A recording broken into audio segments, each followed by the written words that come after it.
भाई हाथ ना उठल इतना उठो अंजन नहीं का है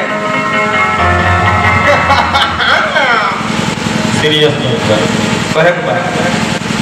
भगवान भी माता पिता का प्रेम पावे खातिर अनेकों रूप में धरती पाइले बने और एक बार नहीं कई बार एक प्रमाण बा कबो राम बन के कबो कृष्ण बन के कबो कुछ रूप में धरती पाइले बने खाली का है माई के प्रेम का होला ये चीज के समझे खातिर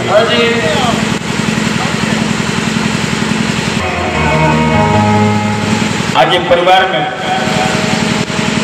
माता जी जहिया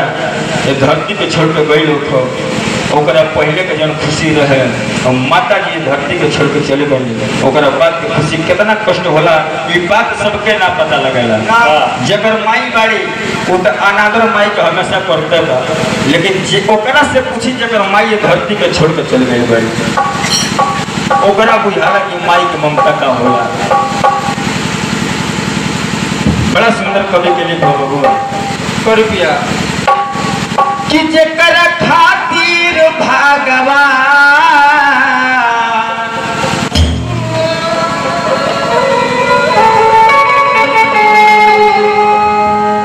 हो बन के अइले कृष्ण राम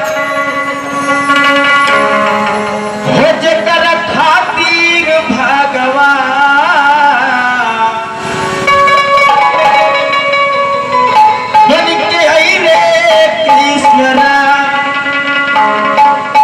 जकरा दूधवा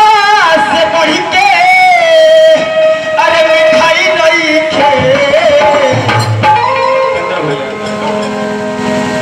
बाबा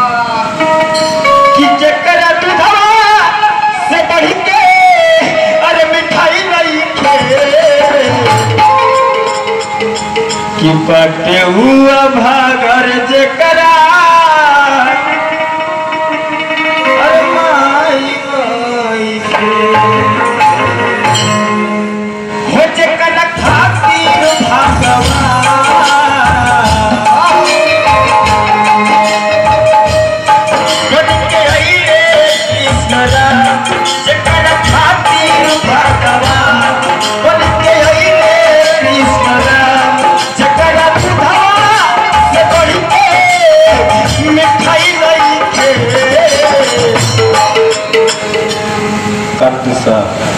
कि बाटे हुआ भागर जकरा माई नहीं खे हुआ भागर जकरा माई नहीं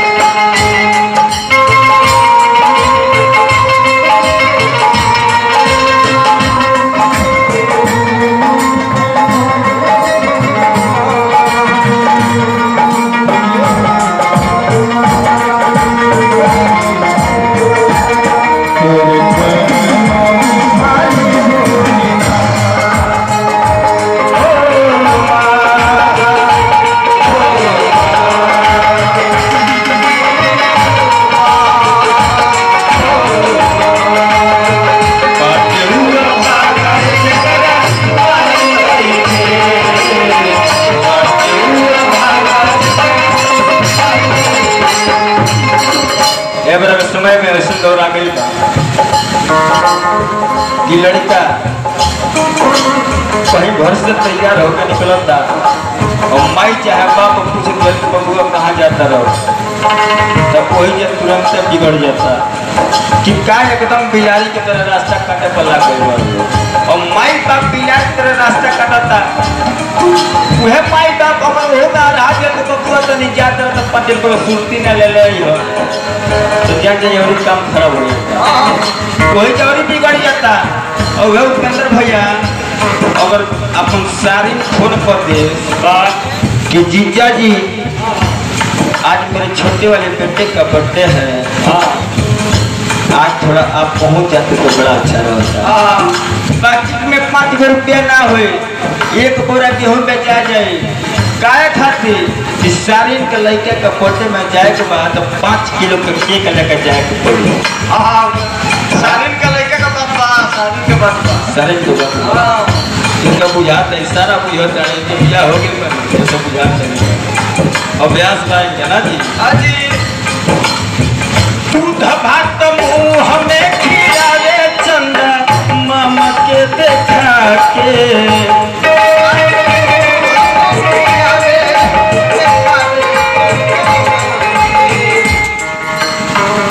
सिनवा से राखो हरदम बेटा के अपना सदा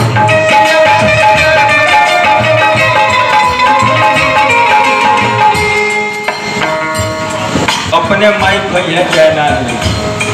लेकिन बबुआ लोग खिया के बलवान बनी है कि बबुआ हमारा बुढ़ापा का सहारा हुई है लेकिन बबुआ सहारा होता जहाँ बुढ़ापा आयल के घर छोड़ो चलो कोई दाय आश्रम धरा होता रखो घर रहे वाला बड़ो है निकलो हुए दूध भात मुँह में खिलावे चंदा मामा के बोला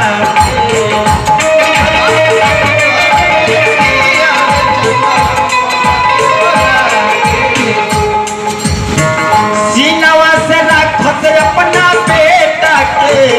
हरदम सटा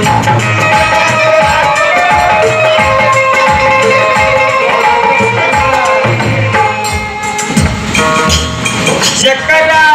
दुआ से बढ़ के अरे दवाई नहीं खे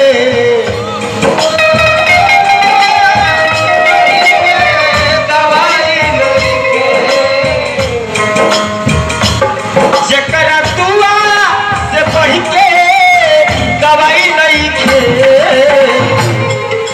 बाटे हुआ भागर जकरा माई नहीं खे